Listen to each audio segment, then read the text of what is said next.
Hi, welcome to BBC News. My name is Catherine McPhee and today we are interviewing the great entrepreneur Bill Gates. Dear audience, let's welcome the great entrepreneur Bill Gates!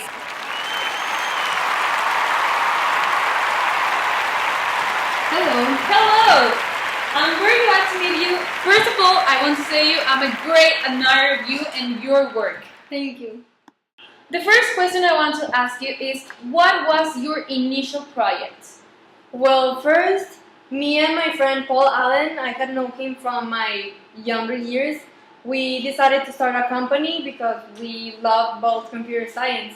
So we negotiated with IBM, the computer company, and they had already a computer, but they needed kind of like the brain for it to make it work. So we negotiated with them, and they gave us the opportunity to make the operating system for that computer.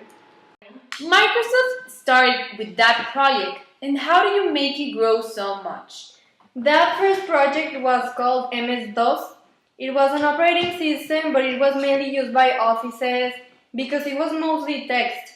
And we started to notice that more common people in our houses, they had trouble like understanding how to use a computer. So we decided to make graphics instead, and we developed the Windows Point 1. It was our first operating system, and from now on we created new versions, Windows 2, and that was like our first big product that sold greatly in mostly everywhere. What obstacles did you face along the way, for example, the competition you have? Well, my biggest competition was Apple.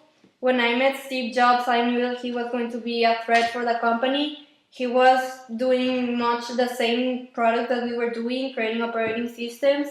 And, well, he was starting to gain more of the customers since he started using the mouse and started creating new devices that could be used in the computer world. And since it was a very important thing at that time, it was everything so new in technology, so we had to be up to date with our research and development. So we needed to create, the same things in order for our products not to be obsolete. So yeah, he was my biggest obstacle along the way. Dear audience, we are going now to a commercial to show you some of the work this great entrepreneur has shown. Thank you very much.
Dear audience, welcome. And now I'm going to leave you with my co-worker, Rachel Green.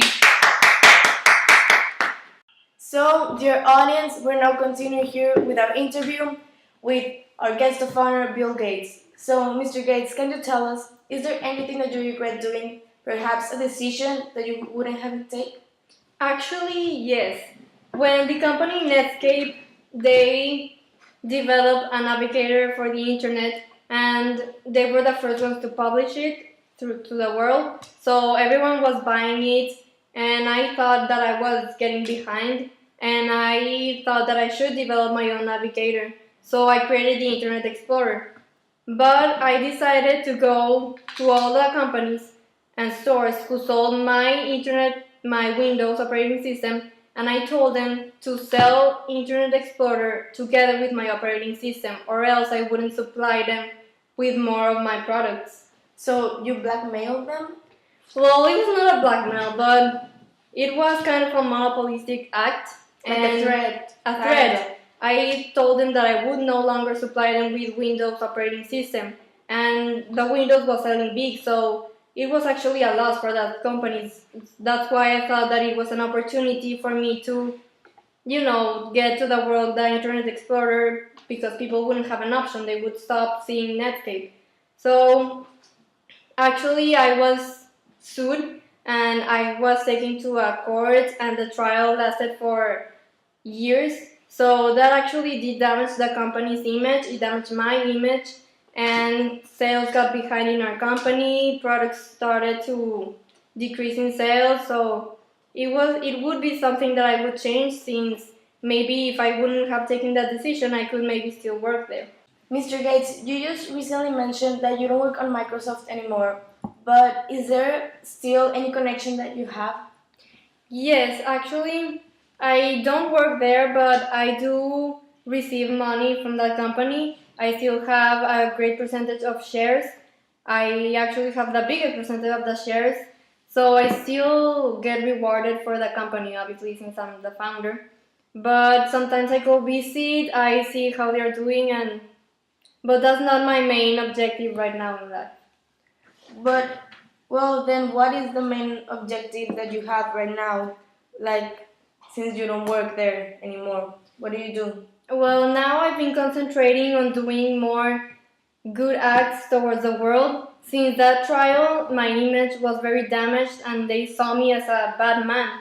So I started helping charities. I started the Bill and Melinda Gates Foundation, which helps children and people with less resources. I donate big amounts of money, and we contribute to foundations just to help people around the world. That's great, Mr. Gates, since we know that you're the third richest man on earth according to Forbes. It's great to know that you donate large amounts of money to charities. That's amazing. Yes, well, I just wanted to recreate my image and be seen as a good man. I didn't want to leave my image to the world as being some monopolistic freak. So, yes, I decided to recreate my image. That's great, Mr. Gates. Well, Mr. Gates, it was a pleasure having you today Thank you. on our show. And Catherine, come here. We want to give you this award as a demonstration of our gratitude. Thank you. For honoring us with your visit today. Audience, please give us a round of applause to Mr. Gates. Thank you, thank you. It was an honor having you, Mr. Gates. Thank you. And we're great admirers of yours. And, well, this is how we conclude our show for today. Thank you very much. See you in the See you next later. one.